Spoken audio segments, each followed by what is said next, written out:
संत हे भगवंताची आठवण देण्याचे कार्य करीत असतात. ज्याला सत्याचे ज्ञान झाले तो सर्वज्ञच बनला आणि जे या सत्याला धरून राहतात ते संतच होत. संत आपल्याला मार्ग दाखवायला तयार असतात, परंतु आपला अभिमान आड येतो आणि आपण संतांना नावे ठेवतो. एकजण संतांना उद्देशून म्हणाला, तुम्ही आमचे नुकसान करता. उपकार करणाऱ्यावरही उपकार करायला सांगून आम्हाला मेष मात्र करता. वास्तविक आपल्या संतांनी कर्मांचा ढीग पाडला आहे, पण त्यांच्या आणि आपल्या कर्मामध्ये फरक आहे. राम करता या भावनेने ज्यांनी कर्म केले, आपण मीपणाने करतो म्हणून कर्म आपल्याला बंधनकारक बनते. संतांची कामगिरी कुणाला दिसत नाही आणि आमचा फक्त दिसण्यापुरतीच असते, त्यामुळे ती पुरी पडत नाही. एकदा पुष्कळ ज्ञानी झाला, पण ते ज्ञान जर वृत्तीत उतरले नाही तर त्याचा काय उपयोग. जगाचे खरे स्वरूप समजून घेण्यासाठी जो सुखदुःखाच्या जाळ्यात सापडला नाही त्याच्याकडे जावे. तो साक्षीत्वाने राहून जगापासून अलिप्तच राहतो.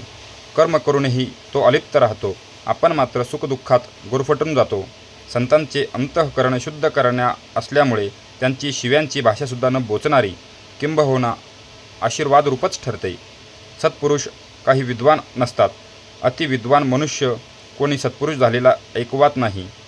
कुणी 8व्या वर्षीच घरातून निघून जातो, तर कोणी लग्नातून पळून जातो, तर कुणाला लिहायला वाचायलाही येत नाही. असे लोक सत्पुरुष झालेले आढळतात. संतांनी देह सोडल्यावर सुद्धा लोकांना त्यांचे अस्तित्व भासते. लहान मूल बाहेर खेळत असते, परंतु मध्येच त्याला आईची आठवण होऊन तिच्याकडे धावते.